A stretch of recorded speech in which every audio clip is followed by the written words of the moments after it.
listening to the Floyd Main Street Podcast. Hello, everybody. I'm your host, Lucas Grant, back for another edition of this week's Floyd Main Street Podcast. Joining me today, the man himself, Colonel Sanders. Salute. How you doing, Eric? Doing all right, just fine. I got a bucket of chicken for you. For those wondering, in our little private Floyd Main Street Podcast group chat, we have made the, I would say, astounding discovery that Mr. Branscombe over here is our resident Colonel Sanders lookalike. I don't know why it took you so long. My son recognized this years ago. Well, it's because he's related to you. But the $1 million question is, what is the secret recipe? I can't tell you, man. I'm sworn to secrecy on that one. All colonels are. Once you enter into the colonel brotherhood, you're not allowed to talk about it. So we've been giving him some flack about looking like Colonel Sanders, and let us know in the comments. Do you think that Colonel Sanders is amongst us here? Well, I need to get my white linen suit out and my little black bow tie. Yeah, and your cane. Oh, yeah, the cane. Eddie would be really happy to know. Yeah, Eddie's mouth will be watering while he's listening to this. He wants you to open up a restaurant here in Floyd if you can. Just do a little side thing here on the side, just like a KFC food truck. All right. Well, I can't forget about Chad now that we've talked to the Colonel, but Chad Harris is also with us today. Chad, how's it going? I'm just glad you're not picking on me right now. Giggling madly over in the corner. I didn't tell anybody I was going to do that. I've been saving that one for a few days. I was hoping I would be the one to pull that Band-Aid off. Right off the rip. Just right off the rip. Just get it over with. Dive into it. We got some election results to talk about. It was a big day for the state and locally on Tuesday, November 4th. We're going to talk about that a little bit on notes. It's going to be a different episode. You might notice a little different flow. Our production team's going to be out of town. We're not going to be able to record on our normally scheduled time, but we wanted to get some information out to you, and what's current right now and that everybody's talking about is that election. So we'll break that down, let you know of a couple events that'll be coming up, and then Eric's going to deliver the promised Green Dragon story. It's finally here. It is here. That will be one. Get your popcorn ready for and sit down, because that's an all-timer right there. But election results, guys, do you want to start at the local level or the state level? Oh, I think we start locally, I would think, because it's Floyd. Yeah, it's Floyd. I mean, it's a Floyd podcast. Take it off, Eric. What we got? Well, the interesting thing to note was that we had about half of all the votes cast were cast early. Over half our voters in Floyd were early voters. No, I think it's probably a little less than half, but it was a lot. Okay. Because the last I checked in was about 4 o'clock yesterday, because I was out going to each of the polls. Mm-hmm. And at 4 p.m. on election day, I went by and checked in with the registrar's office. And at that point, we had approximately 3,300 early votes had already been cast. And we were up to about 2,600 local votes cast. Now, that's at 4 p.m. There's still 3 hours left, and they expected a surge. So I'm thinking we're probably at about half that would have been early votes versus the in-person votes. But that's a huge difference. It had to have shattered the previous record. You've got 45 days of voting, and I think people took advantage of it en masse. But here's the interesting thing, that the turnout overall, though, was only about 61% of the registered voters in Floyd, which was almost the same as it was 4 years ago in the 2021 election. The same amount of turn. And, you know, we talked about this before the show about what motivates people, and you think that people are fired up to show up to the polls, and then maybe they don't. But you're saying that number's kind of right on par with the last gubernatorial election that we had. Yeah, it looks like about the same amount of participation, which I would have expected to be more with the early voting. Right. We're not seeing that in the numbers. It is interesting. Now, how did Floyd vote as far as the elections at the state level? I know that there's some numbers to be broke down on that, I guess, in Floyd. The percentage, do we have that on hand? Percentages of... Miss Spanberger won the gubernatorial election, but I think within Floyd voted... Floyd voted the other way. It was about 70+% for Winsome Sears, wasn't it? It was actually the votes I have shown from the state website as of the day after the election was about 65% for Winsome Sears and about 35% for Abigail Spanberger. Here in Floyd. That's right. 65%? That's what I got, 64.89% from the November 5th. That website. Actually went down a little bit. I had saw on the Floyd Times website that they reported as of this was an article posted to their page last night. Right. But Winsome at that point in time was over 70% for the county. I saw that. So I checked again today, and they may have just been adjusting because a lot of places put out these early votes and they count in others because the earlier voting that comes in and the mail-in votes, they get added in later. So that could have changed things. Yeah. Because we're talking about 12,300 that are registered to vote. To vote. And of those, we had about 7,380 actual votes cast. I guess you could look at it two ways. In some way, I look at it and say I'm thankful that many people showed up. But really, in the grand scheme of things, like we said, it's a little disheartening turnout. Because, well, I mean, considering that it was a election that had a lot of hype to it, there were a lot of ads. There were certainly a lot of ads for it. But the presidential election, to give you an idea, the presidential election in 24 got 78% of the voters came out, which that's not unusual. The presidential elections tend to get a lot more people. Yeah. But the 2021 election had almost the exact same number. I mean, we're talking about a difference of about 150 some votes.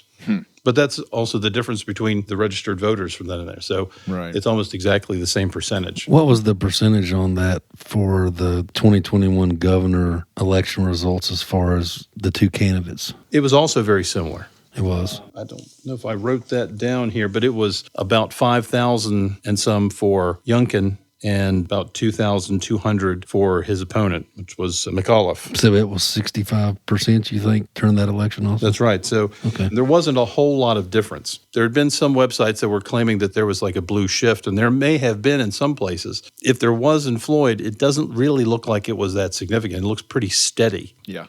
What we're seeing in Floyd. There may have been some with the small numbers that we have here, the smaller numbers, that it only takes a few to throw things off by a percentage. And there has been a shift in that. I feel like I could say pretty confidently, even since I've been a registered voter, that number would probably have been a lot higher in years past. It seems like that there has been some numbers that have come into Floyd. The number for Democrats has raised in the state and in Floyd, but it still shows where Floyd County's leaning and where they're voting. I mean, still 65, 70%. That's a big chunk of the vote. That's right. And that's not that far off from what we would expect. In the presidential election, Trump in 24, he got 67%. Kamala Harris has got 31%. So the difference, the split is fairly constant. And what about the Indian Valley race? I mean, we had Mr. Marshall on, and there's a lot of people vested in this, even though Indian Valley is a small district in the grand scheme of it. But what's it looking at there? Because I think I'd read Mr. Phillips did come away or is projected to be the winner of that race, but they're still actively counting all the write-ins, correct? Well, that's right. Although from the report that I have from the state tends to show that the total number of write-ins only seems to be 449,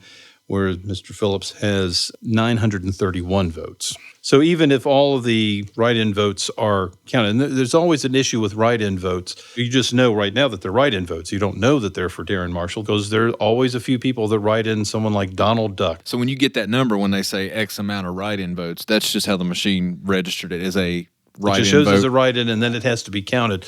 So the day after the election is when the registrar and the electoral board will go through and check each of those and qualify which ones count, which ones don't, because some of them may not. So you're showing that over 1,300 voters voted in the Indian Valley District? That's what it shows at 449. That's got to be high compared to other ones. I was looking back on the 2016 sheriff's election, and I think there was a little over 700 had voted during that election. So that's a substantially larger number. Yeah. At 1,300, and that's great. That tells me the people of Indian Valley are very vested in the things that are going on in the county and the issues that affect them. I know from interviews and talking to people, I mean, it's rescue and the roads and things like that, but people show up. I mean, that's a big difference in the previous numbers for a little place like Indian Valley. There were some observers at all these different locations watching this, and one thing that I found from the people that were watching the Indian Valley race was that they were seeing a number of people that they called these undervotes, where people weren't voting in every contest. But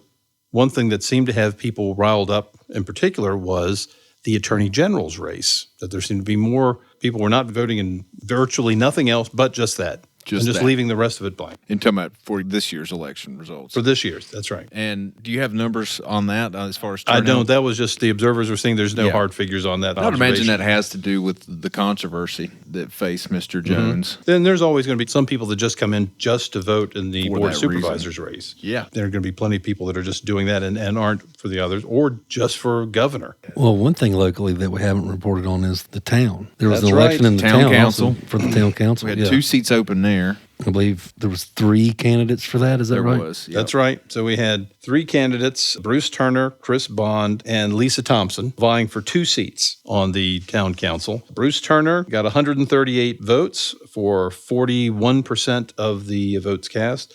Chris Bond had 113 votes for 33.5% of the votes.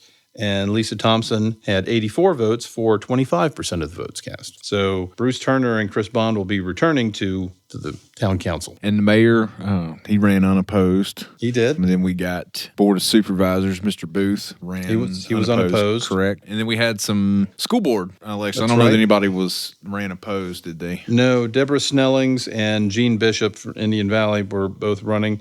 They were running unopposed, and there may have been a few write-ins. When someone's unopposed, there's always a few write-ins for something like that. You have to reach a certain percentage of write-ins for those to be actually counted. Be counted. Do you think that people do that just because they seek that as an alternative? They don't want to vote for the name that's on the ballot. Yeah, exactly. And that's where you get the Donald Ducks and things like that. Colonel Sanders. Colonel Sanders, Yeah. That's what we need a writing candidate for.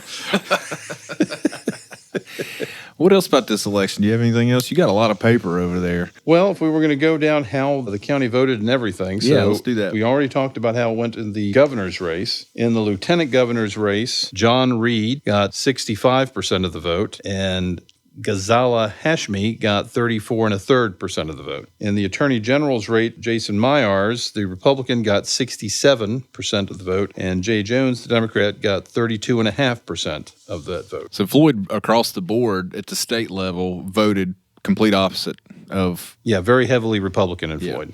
And for the House of Delegates, that was up for this time as well. Ren Williams, he also easily defeated his challenger, Yvonne Rohrer. That was 65.5% for Mr. Williams and 34% for Ms. Rohrer. Is that one broke down by county? That's just for Floyd. Oh, just for Floyd. But he did overall win. Okay. I don't know that I remember seeing any Ren Williams signs hardly. And there was so many signs that we seen the Spamber and the different signs. I've seen a few Ren Williams, but I don't recall seeing any of the other candidates. There were even some in town over on Oxford Street. So Okay. most people were focused on the governor's race. And maybe your mind just kind of goes numb to those things after. It's often said that these Virginia elections are often the barometer after a presidential election, right? To see where the country stands. People always look at New Jersey and Virginia to see where the temperature's at.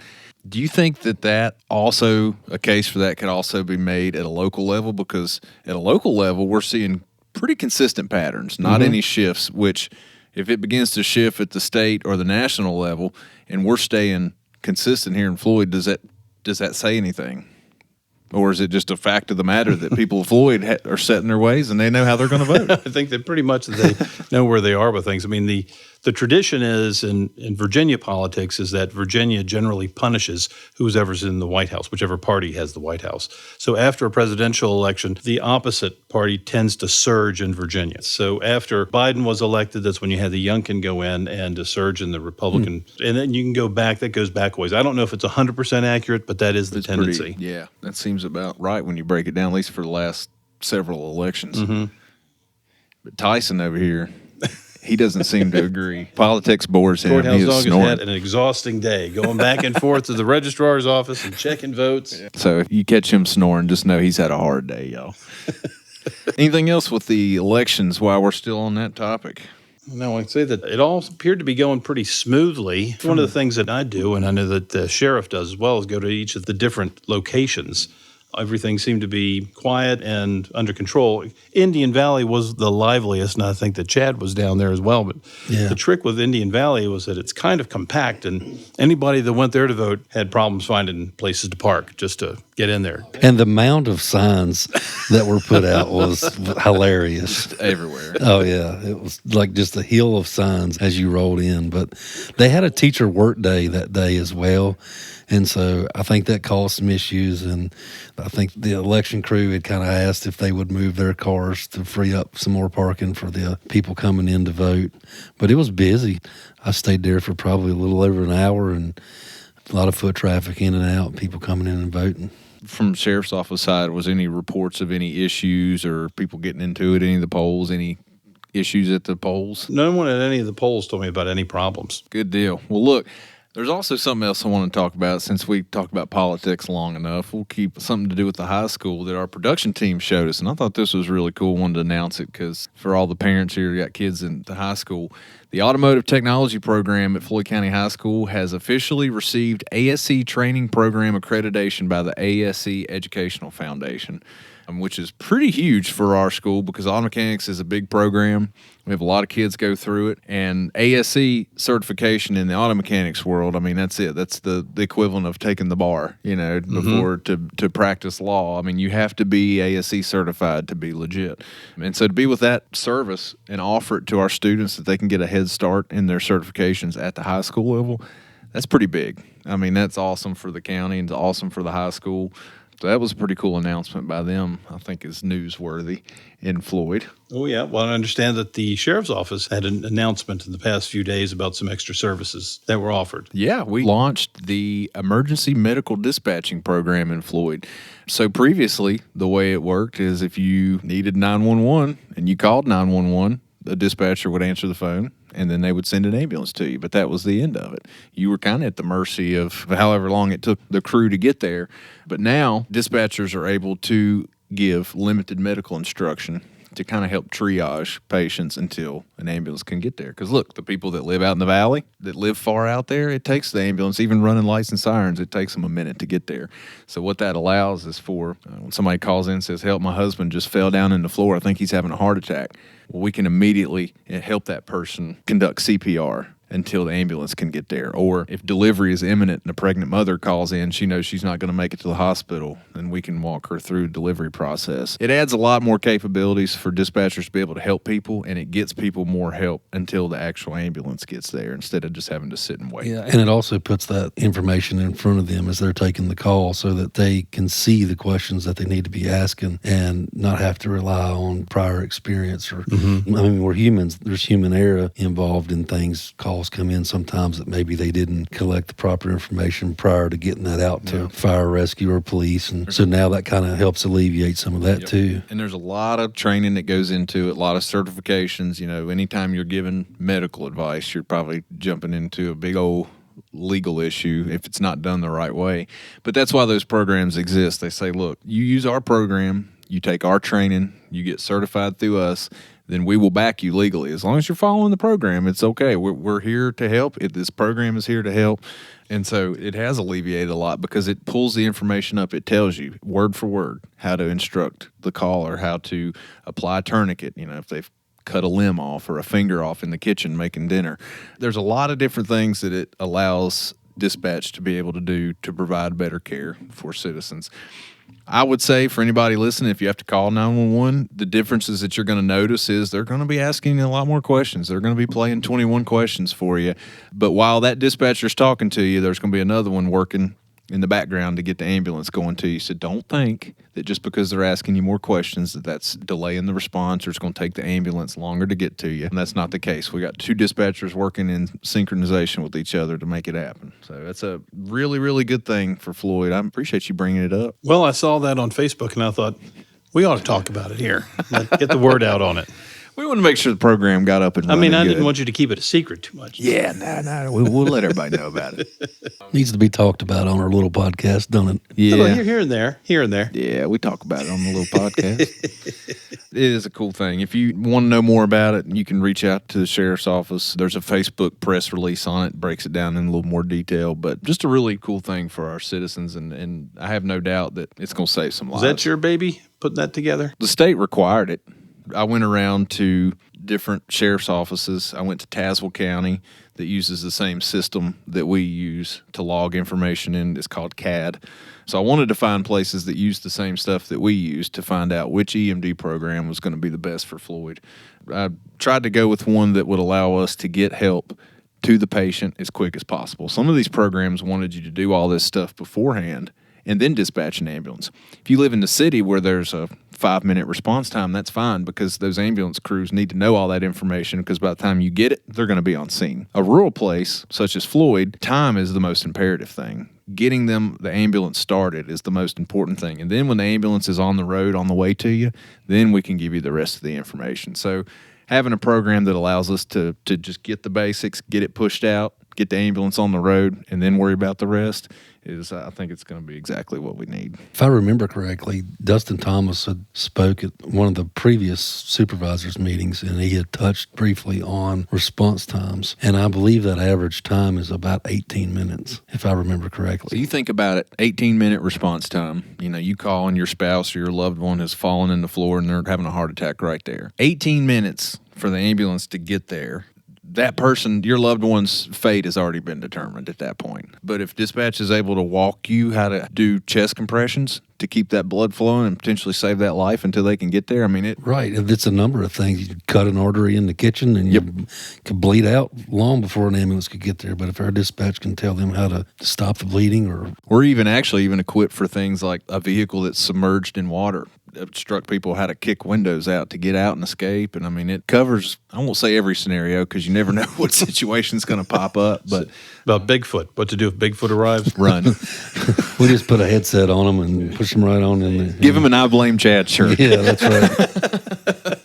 It's a really good thing, and it's something that Lucas has put a lot of time and effort into, and we're glad to finally get it launched and get it out there. It was a group effort, but I'm proud that we're at the finish line. It's been a long time coming, and it's here. So if anybody has any questions about it, feel free to, like I said, you can check out the press release on the Sheriff's Office page, or you can reach out to me personally. I'll be glad. I actually had a few people call in today that was inquisitive about it, and I appreciate that because it shows you people care about it. And speaking about reaching out to Lucas, you reach out to Lucas to pick up stickers. People have been.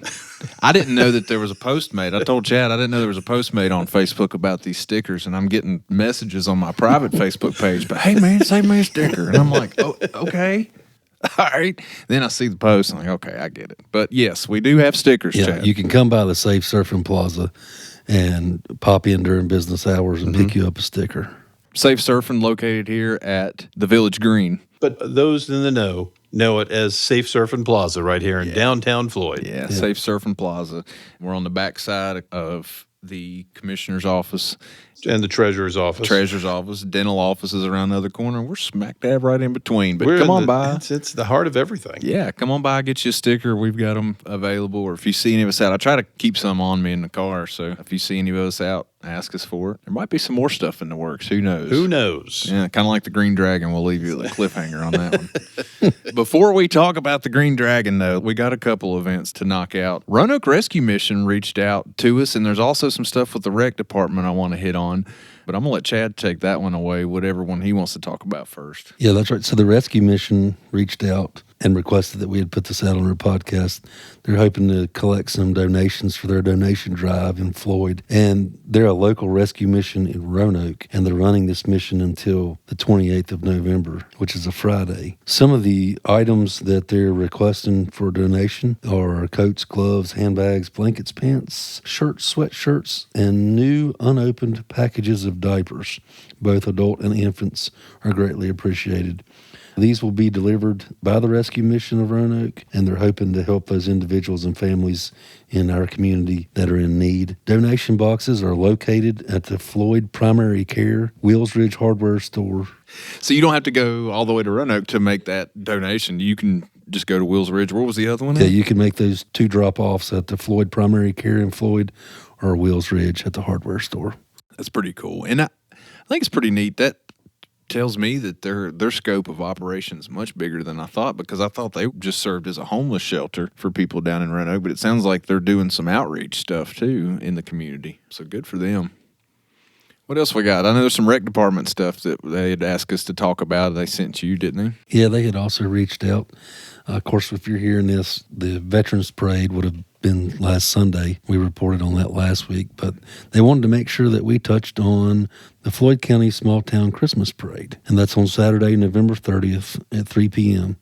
Everyone is welcome to be a part of the fun. Whether you'd like to walk or pull a decorated trailer, they'd love to see you there. Registration details are $10 per entry. The deadline for that is November 21st for all decorated trailers or those requesting to be in the parade.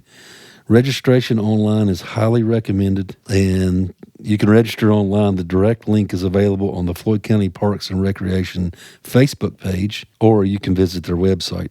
If you have any questions, you can reach out to D. Webster, DWEBSTER, at floydcova.gov. And that would be on Sunday, right? Sunday the 30th? That's correct. Okay. The rec department, they're just doing all kinds of stuff now. They started the Spooky Street thing in town for Halloween, and now they're doing this. I mean, they're just getting all kinds of events going. Yeah. They're rocking. My boss is going to kill me for that comment, but we'll talk about that later.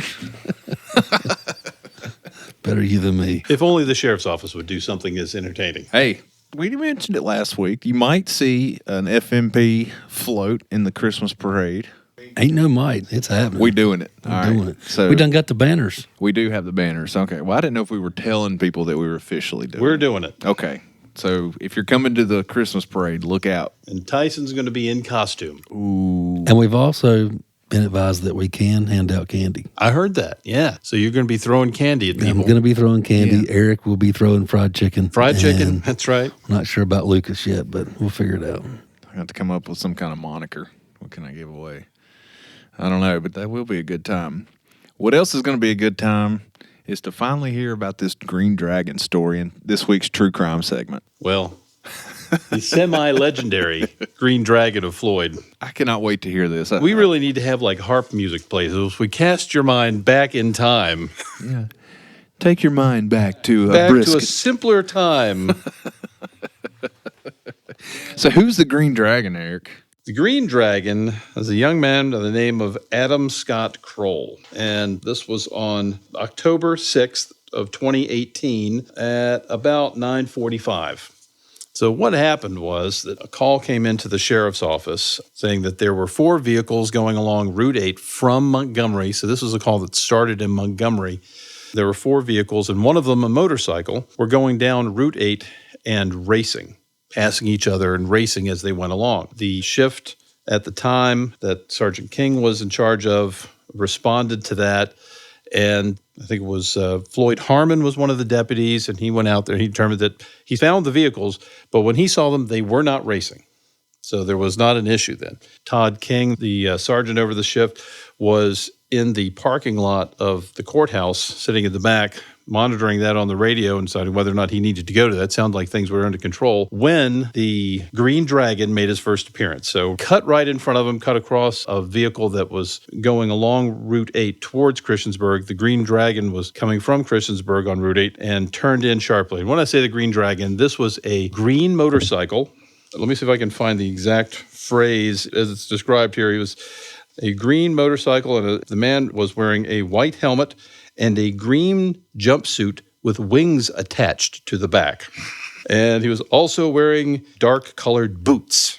Okay. So this vehicle blasted by right in front of Sergeant King, and he took off after it. So they're going down Oxford Street. Well, they don't go down Oxford Street very long because the motorcyclist turned sharply onto Pettigo Alley. And anybody that knows Floyd, this Pettigo Alley is not very much of a road. It's barely more than a driveway that basically goes from Oxford Street to Main Street. But he hopped on that, and then once he hit that with Sergeant King now in pursuit, he went through without stopping, turned on to 221 North, and then just let it rip. About that point, Sergeant King hit his lights and sirens, and it was a full-on pursuit. By the time they were leaving town, they were in the 35-mile-an-hour zone going out of town. They were going 76 miles an hour.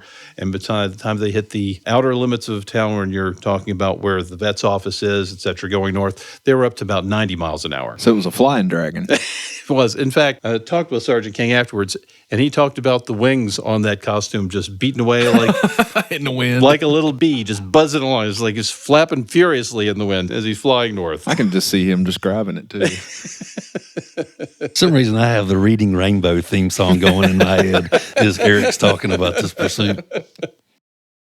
I think at that point, Sergeant King was able to get his radar on and monitor the speeds, but it just kept going. It was everywhere between in the upper 70s to over 90 miles an hour as they went all along 221 North, heading toward Roanoke County. And the Green Dragon didn't show any sign of stopping. And say, how'd they get him stopped? Well, we're not even near that yet because as we're coming to the end, you're running out of Floyd County. When you're going that fast on 221, you're going to run out of Floyd County pretty fast. Yeah. So what happened is that certainly Sergeant King was running into that, so we had dispatch call Roanoke County and the state police had asked for assistance. Roanoke County, we didn't know until then, that has a policy to not chase in high-speed chases motorcycles. The state police don't have that kind of restriction. Yeah, so in the meantime of this, I get a call from a private citizen. They're like, hey, I just saw the funniest thing. A motorcycle went by. A guy was wearing a dragon costume, and one of your deputies was chasing him. I'm like, okay, where was that? They were heading towards Roanoke.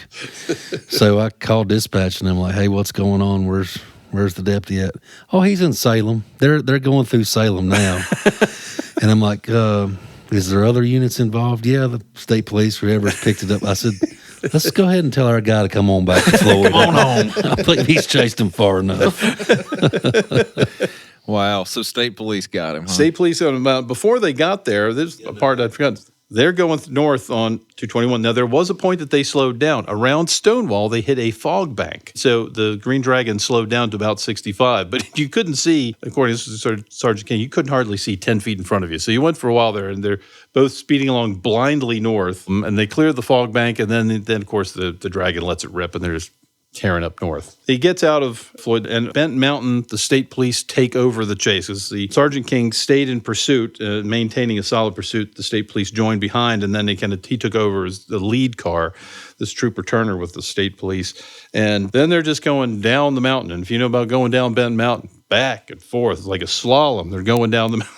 And they can't get around in front of them. And they get to the bottom of the mountain. I think another state trooper joined in down at the bottom of the mountain. Again, they're following. So you've got this trail of cars coming along behind this motorcycle. And they come up on Cave Spring. And you get to the light. And of course, the motorcyclist is not stopping for any lights. He's blasting right through lights. And he gets on Franklin Road going towards Tanglewood. And in front of Tanglewood, he's weaving all through traffic, going over onto the shoulder of the road and passing things where he can. And of course, the state police trying to follow along as best they can. The traffic, fortunately, was on the lighter side, being that late at night, but still.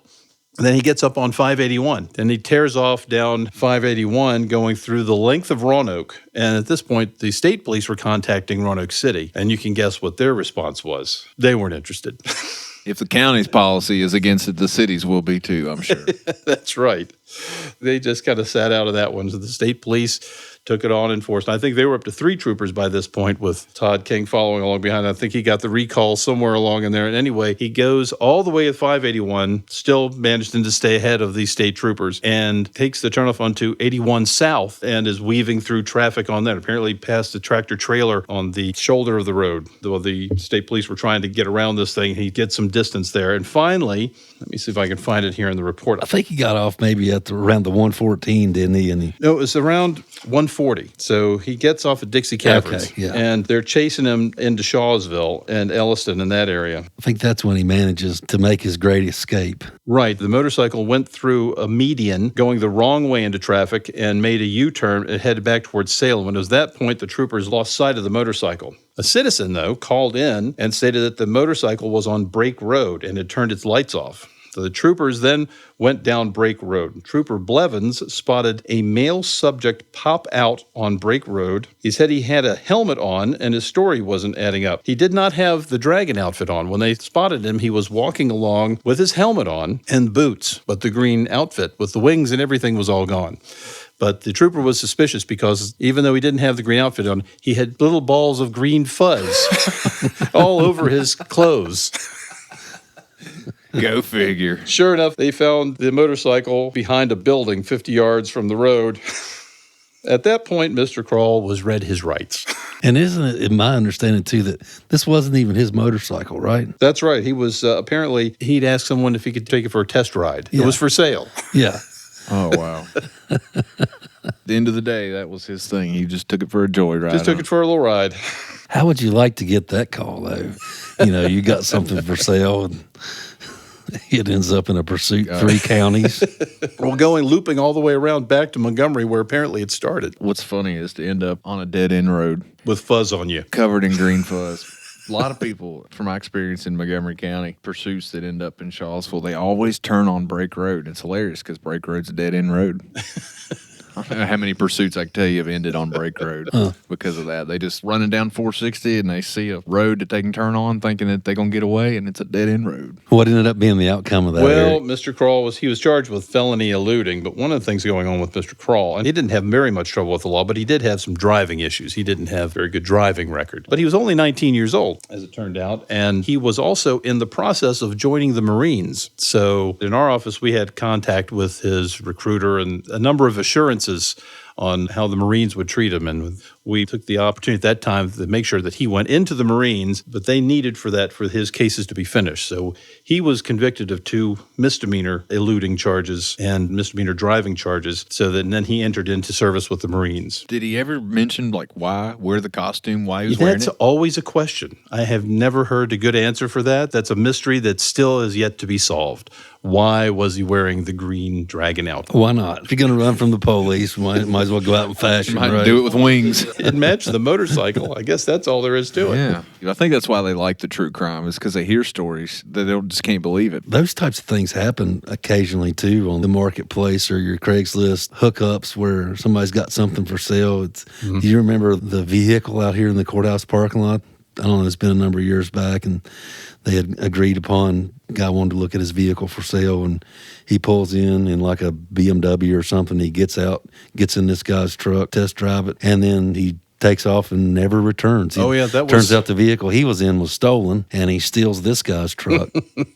That's a classic one. That was Judge Long at his finest. Maybe that's a good one. That's a good one for another day, because crime. that goes with the hurricanes in Texas is where that story ended up. Yeah, it ended up out of state. Maybe we'll talk about that one next week. That was a fun one because the fellow that took off in that car, he had a rap sheet as long as your arm covering about a dozen states. And every state pretty much said, as long as you leave, then don't come back. Yeah, we're done. I think Judge Long decided that it stops here. That'll be a good one. Yeah. We'll bring that one up. The Green Dragon legend. That's a good one. I like that. Well, that should take care of it today for Floyd Main Street Podcast. Again, we got a little bit different episode today, breaking down some election results, and not so much with breaking news, but we hope our production team is enjoying his much-needed R&R, because apparently editing the ums and bad takes out of our podcast has become a full-time job for him. He deserves the break. We appreciate the heck out of John. We appreciate Big Country, always willing to help in and jump in and help edit if we need him. Thank you to our listeners. Thank you for tuning in. The ones that tune in every now and again or every week, we appreciate all of you. If you've only ever listened to it once, we still appreciate you, just not as much as the ones that listen every week. They keep running into more and more people that stop me and tell me how much they're loving the podcast and blaming Chad. It's a great time. Talking about being appreciative, we're also appreciative of Eddie and Safe Surfing for sponsoring us, allowing us to use their studios here at Safe Surfing Plaza. Eddie's been so kind to us. Eddie was instrumental, and he was the whole reason we got to interview Ross Chastain. Eddie's been awesome to us. I can't thank him enough. I have to get that guy some fried chicken. That's right. As a thank you. Don't you work on that. Don't forget to like and subscribe if you haven't already. We're on all our platforms, YouTube, Apple, Spotify, and all the other ones that I'm forgetting right now, but there's a bunch of them. Be sure to check us out, and don't forget to take care of yourself and take care of the ones you love. Until next time, bye-bye.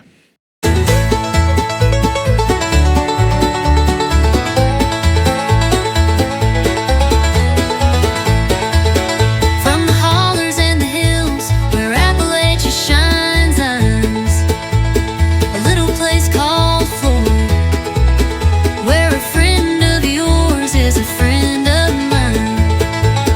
Welcome to Floyd, where stories unfold in the heart of Appalachia, treasures untold.